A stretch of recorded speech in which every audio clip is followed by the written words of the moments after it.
showing my first slide. So I'll talk a little bit about myself. Something I'm proud of, you can call me Dre, by the way, so Andres, most people forget the S, so Dre works fine. Not Andre, though. As mentioned, I've got a master's degree in computer science. Let's do buzzword bingo, artificial intelligence, machine learning.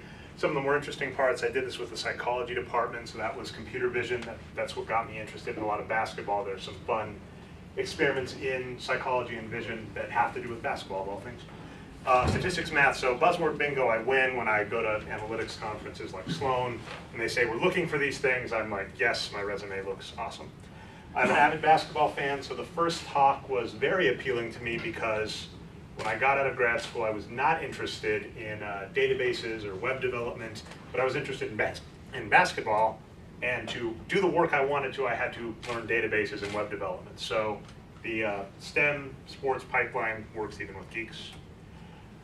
Just continued, as mentioned, I'm just a huge basketball fan. I've been doing this for 4 or 5 years now in terms of blogging. Wages of Wins Journal with David Barry, and then the Box Score Geeks, a weekly podcast. Some of you might have heard of it. And then what I'm going to talk here is, for my master's thesis, I used a neural network to teach a computer what faces look like. I'm not really going to go into that. There's a few reasons I'm going to do that. My speech is actually pretty simple in terms of the analytics, so I want to at least prove that I can do more complicated analytics stuff. Also, you know, I think, like most people, my master's thesis was seen by about 12 people, so this is just an excuse to like quadruple that number. So my master's thesis might have been seen by up to 100 people. Up to 100 people now. All right, so just I'm going to go over, I'm going to give a little bit of a talk about analytics in general. Why the heck am I talking about free throws? Some kind of trends in free throws and shooting in the NBA. Then I'm going to kind of go into the nitty-gritty of the math about the value of them. That's going to tie back into why I'm talking about it. Some fun real-world examples and case studies, and then I'll be up for questions. If I try and speed through this, the other talk looked really interesting, so I might try and go like 10 minutes, and then I can rush over and give the last 10 minutes of that. Or I'm nervous, take whichever pick you like for if I go short. All right, so analytics is just an interesting question for me in sports. And I feel that a lot of us here are data nerds, and we love data, and we love problems. And sometimes what kind of gets lost in the weeds is, why are we using analytics? And I'm going to speak specifically to the NBA here, so there are other things. But you know, some very simple questions you can answer with analytics are, what's going to win you games in the NBA, in particular in other sports? For athletes in particular, and agents and other people, and coaches, what's going to get you paid? And then one of my friends, Brian Foster, this comes up a lot with him. I call it the Brian magnitude test. It's by no means unique to Brian Foster, but he always says when we're talking analytics, he says, you know, what's the impact? What's the magnitude? And that is going to relate a lot to this because I feel I'm going to be talking a very simple subject, free throws, but I'm going to be talking kind of the imbalance. There are some very complicated analytics that are happening in sports right now, which are awesome. But if you really think about it, and I don't want to denigrate any specifically, so I won't name specific analytics or anything, you say, how much does that actually matter? And the reality is not that much. I'm going to be talking a relatively simple analytic, which I'll go over more, and it turns out, as you'll see, it matters a great deal. Now, the why free throws, as I just kind of said, there's lots of complicated new stuff, and this speech may or may not just be an excuse for me to kind of get a rant that's been on the back of my mind for years is, free throws are really valuable in the NBA. How many people here are familiar with the book or movie Moneyball?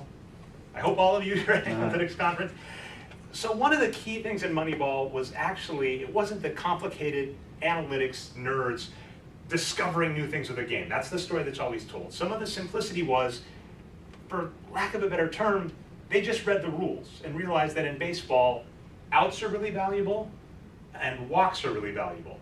And so when I'm talking free throws, kind of a simple way to connect it, if you're thinking the analytics field and the Moneyball field, I really think free throws are a lot like walks in baseball. And that was one of the big insights in Moneyball, to start targeting batters that are able to get on base. That's just really important.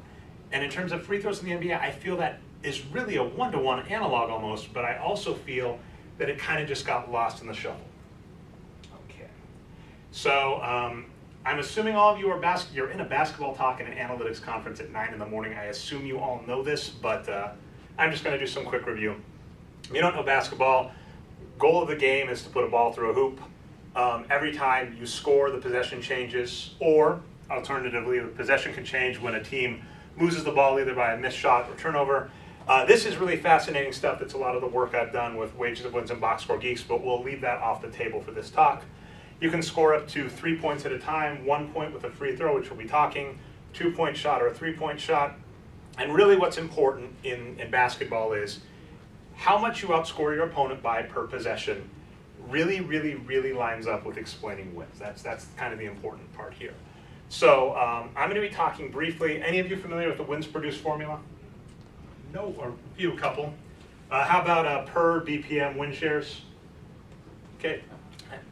That's interesting. I was expecting to get a full Venn diagram of the entire room, but about half and half. But basically, simple math for those of you that are interested. I don't have any complicated slides on this. Is if you look at how much your team scores per 100 possession being when they get the ball and what they do with it, look at how well the opponent does per 100 possession, line it up.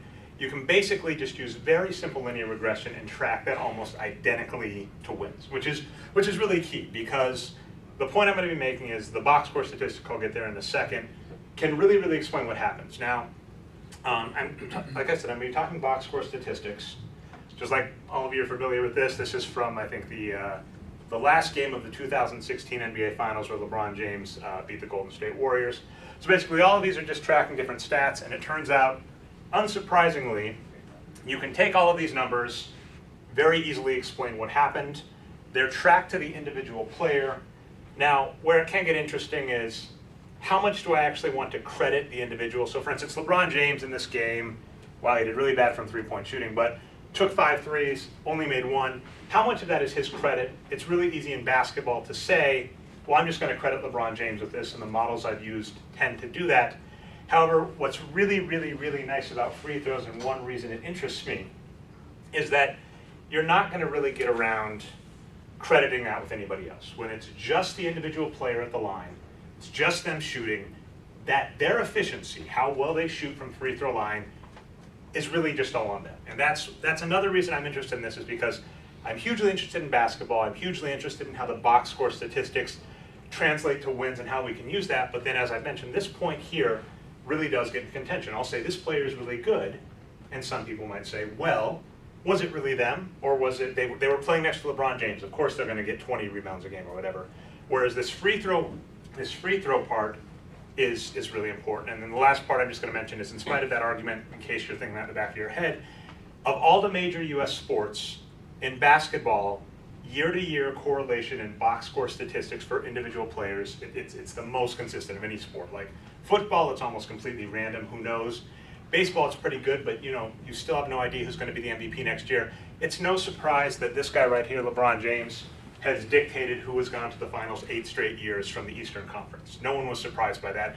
Whereas you could take Mike Trout in baseball tomorrow, give him to the Colorado Rockies, and I still wouldn't be sure that they'd make the playoffs. And I'm from Colorado originally, so that's what it is.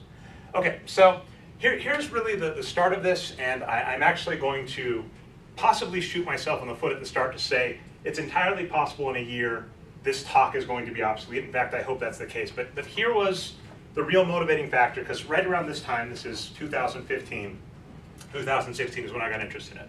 So I'm going to be using 1980 on in the NBA. The reason, all of you familiar that the NBA has a 3-point line, and it's really important? Okay, but that was introduced in 1980. So if you go all the way back here to 1980, in 1980, the average shooting efficiency was about 76.4%. That's at the very start. We fast forward all the way to 2016. Like I said, this is right around the time I started really getting interested in this, really getting just like, it just baffled me. You'll notice that the average shooting efficiency for the NBA, this is 4 teams by year, average free throw shooting efficiency, it's between 75 and 77.5%. They're shooting worse than they did at the start.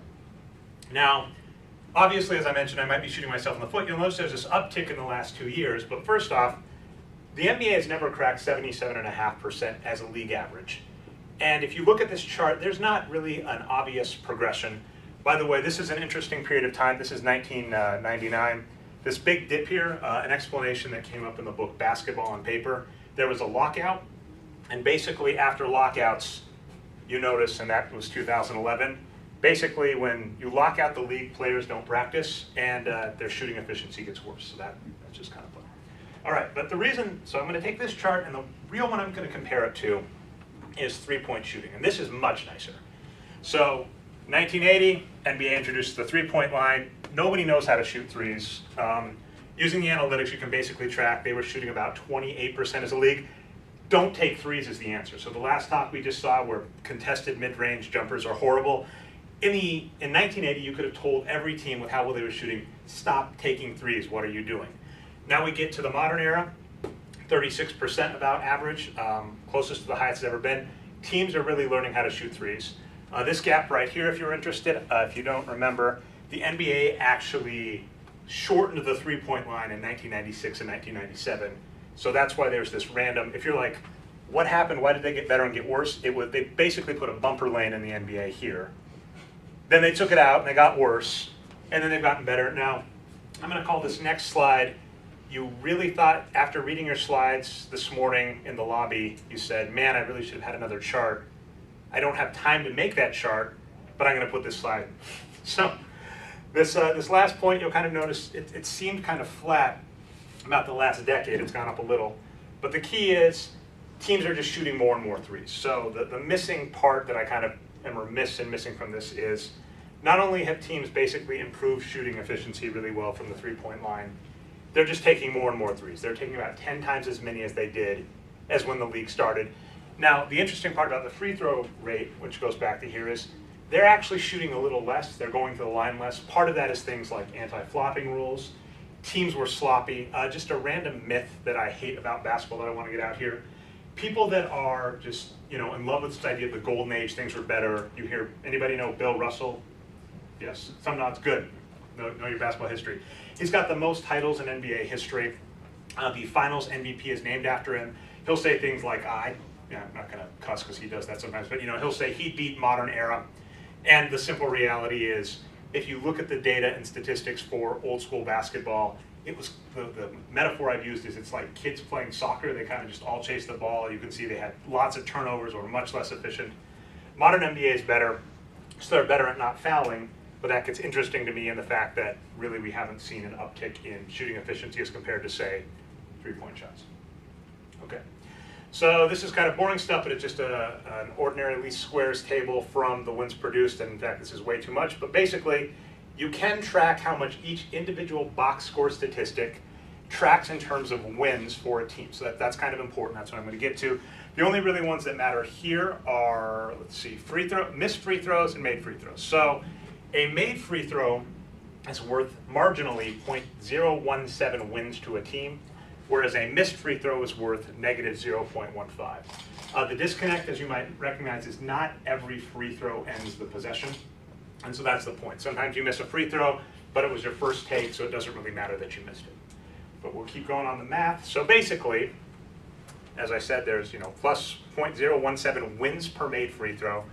You can also translate this to a point margin. So basically, in a 100 possession game, that would be worth half a point. Just making a free throw is worth half a point to your win if you're like a bettor and you're interested in the line.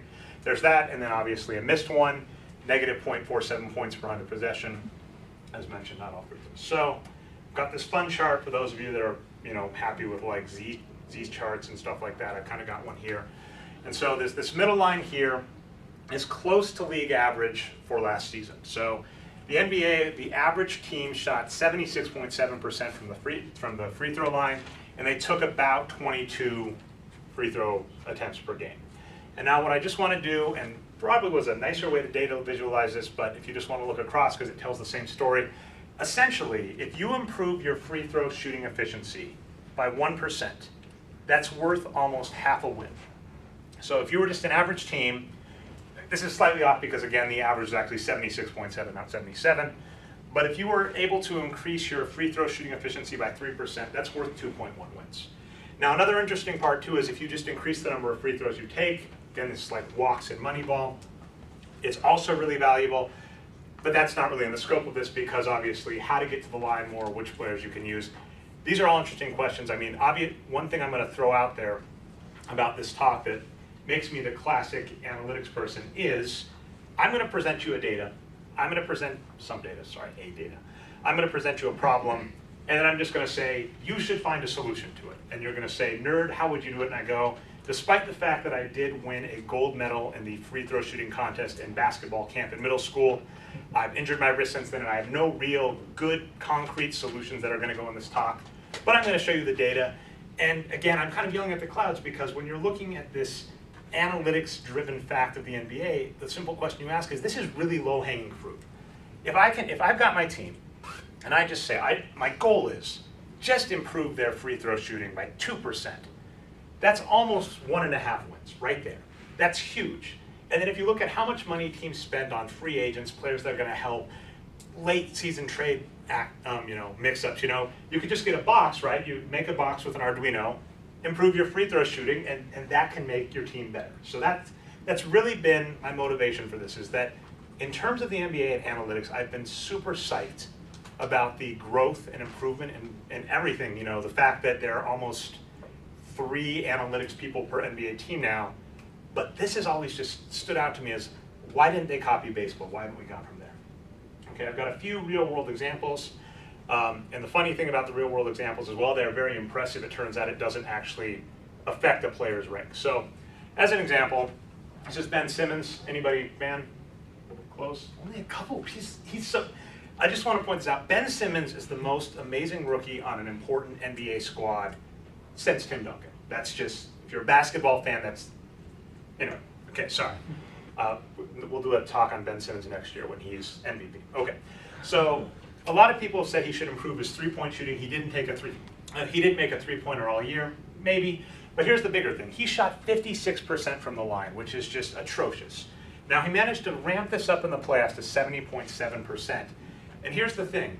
The Philadelphia 76ers, they finished 3rd in the Eastern Conference. They finished 12th in the NBA in offense, if we're looking at their offensive rating. Had he just shot free throws as well as he did in the playoffs, which is still below league average for the record, they would have moved up 4 ranks in offense. Now, with how the NBA is stacked, that wouldn't have actually mattered because the East is really weak. It wouldn't have moved their rank. But it would have won them like 2 extra games in the year, and if the NBA actually seeded the playoffs correctly, that could have mattered. Out West, 2 wins was a huge difference. My team, the Denver Nuggets, got knocked out, and they missed it by like 1 win. So 1 player, 1 star, getting marginally better, just shooting like below league average at free throws could have a huge impact. Now, I'll have a Shaquille ONeal. There's supposed to be a Shaquille ONeal picture here, but I'm assuming all of you can picture him. You should all of you know Shaq, right? Mm-hmm. Okay. So Shaq, using the wins produced statistic, produced over 200 wins in his career. He's 8th all time on the NBA scoring list. Had he shot just what an average center would for his career, that would have been 33 extra wins. He would have crossed the 30,000 threshold, although same point as like Ben Simmons, he's still 8th. He's still behind LeBron James. So maybe he doesn't care about that, but that's the huge thing. I'm probably going to try and host these somewhere. This is not the easiest to read URL, but at the Box Score Geeks, we have a nice tool where you can check out a player's career and it'll compare to the league average at that. So that's how I was able to do some of those calculations. All right, I'm going to kind of finish up with another thing that gestated in my mind that kind of became important about the free throw efficiency. So anybody know Allen Houston? At least one, okay. So here's the funny thing. Allen Houston, they actually had a rule named after him in the NBA. So there was a lockout where teams were losing money. And one of the players was Allen Houston, where the Knicks said, we overpaid for Allen Houston. We'd love to be able to amnesty him because what the hell were we thinking? They didn't actually end up doing it, but he was, in essence, that bad where they named a rule after him. Anyway, in 1999-2000, a shooting coach by the name of Art Rondeau, he's at the conference, I can point him out to you after the talk if you'd like to bug him. He managed to coach Allen Houston on shooting. This is one of the most fascinating studies. We don't see things like this in sports. Because what ended up happening is he coached him for 30 games. He didn't coach him for 50 games. We actually get a real-world case study where we get real data. Because normally if you have a player that is coached, they're coached the whole season, and it's very hard to discriminate between the two. What effect did the coach have? We lucked out. This is one of the most, I'm tooting my own horn here, but check this out. This is one of the most amazing things that has happened in the NBA to just happen. It's luck. It's more interesting, right? It's 2 decades old at this point. It may not have much implication, but it's still just fascinating. But so here was what was really interesting about this. The study shows that Allen Houston, under this shooting coach, got way better, all this impressive stuff. But what's more interesting is Allen Houston was a really good free throw shooter. He was an 84% career free throw shooter before getting coached. If you were going to come in to coach this guy, you would never think to coach him on free throws. Why would you? He shoots above 80%. Now, what ended up happening is in the middle of the 1999-2000 season, he goes into a shooting slump from free throw. And so Art starts training him on free throw shooting. And after this, for the rest of his career, he jumps up to an 86 point, his career average ends at 86.3%. He shoots up to, I believe, 89.9% for the rest of his career. Now, this gets funny because I just told you Shaq produced over 200 wins. As a comparison, Allen Houston produced about 18 wins in his career. That increase in free throw shooting, as I just mentioned, added 2.5 wins to his career. So that's almost 1/6 of his career wins you could arguably attribute to just him improving his free throw shooting after the 1999-2000 season. And that was what interested me, is because when we think about shooters like Shaquille ONeal, we're always trying to fix the bad free throw shooters. We're trying to fix the ones that can't shoot. Andre Drummond, DeAndre Jordan are two classic examples in the NBA right now. But if you take a good free throw shooter and improve them, that has just as much value. The line doesn't care who's shooting. That extra 1% matters regardless. And then just this one other example, and this isn't a proof of anything. Steve Nash would pretend to do a free throw before every time he took a shot. You can, if you go watch videos of him, he sits in front of the free throw line like this and just does this over and over until it's time to shoot. Henry Abbott wrote a piece on this that basically said Steve Nash is the best free throw shooter in the league. Kevin Martin started copying and got better. Maybe this really helps. And part of the logic behind it is if you look at the data, the second free throw is much more likely to go in the first if you go to the line 2 times, or for 2 shots. So this is just an interesting thing, but one of my kind of complaints is this is a nice anecdote, but the data, obviously on the very last slide, you've seen the free throw chart enough, we haven't seen the increase, right? There have been other things in sports that we've seen a dramatic improvement, so we know that teams are listening. We haven't seen the improvement, although maybe in the last 2 years, in free throws for me to believe that teams are catching on, and like, why aren't we trying stuff like that? Okay, so just to kind of recap, free throws are just wildly important in the NBA. Walks and Moneyball. Small change can have large, a small change in efficiency can have large changes in wins and pay, right? If you're an athlete, getting above that 20-point threshold can dramatically improve how well you get paid. But a lot of what we've seen is just anecdotes, scattered studies. I really think there should be a larger focus. I'm hoping that, by the way, NBA teams are under no incentive to share what they're doing, so it's entirely possible that this talk is going to just seem foolish. In like 3 years, maybe the NBA is shooting 85%, and all I'm going to say is I'm happy you were all here, that I was able to get it in under the wire if that's the case. I'm skeptical, but we'll see. And this last question, and I'm actually interested to talk to anybody about this, is I'm fascinated by why isn't there more focus on free throw shooting? I've got some theories. Maybe it's boring. They're old techniques. You sit. Everybody knows. You go in the gym. You shoot 50 free throws in a row. That might not be the best way to do it. Players might not be receptive to it. A lot of players that are bad at free throws, Shaquille ONeal is an example, just got very jaded on getting coached. And it's another hope why players getting more excited about getting coached could be fun. We have lots of exciting new analytics. There are cameras in every sports arena now for NBA. So there's a lot of other stuff, but just again, I'm gonna throw back to the Bryan magnitude test. If we look at the implication of how much just improving free throws a little, it's huge. And so maybe it's not as exciting, but it's something I'd like to focus on. So I'm at least throwing it out there. That's what I got. So if you've got any questions, I'd be happy to hear them. I think I got about 5 minutes. 4 minutes. Yes. So I was just wondering, first off, really interesting talk. Thanks for sharing it. So do you think that we can collect data with like low-level college teams and high school teams, and then use that as more or less an experimental test bed to validate some of these things? Oh, of course. I mean, I reached out to a few D-League teams, but I would love, like college and D-League's a lot easier because you don't have million-dollar athletes. I would love any college to try and do some cross-sectional study of, we're going to try this technique with these players, we're going to do these things. And actually that's one of my biggest kind of like shout at the clouds one is like, why isn't there more experimentation in it? The data clearly shows there hasn't been a dramatic improvement. I would love, if anybody knows about it, if there's any college team doing that, or high school team, I would love to hear about it, because that's stuff I would love to see.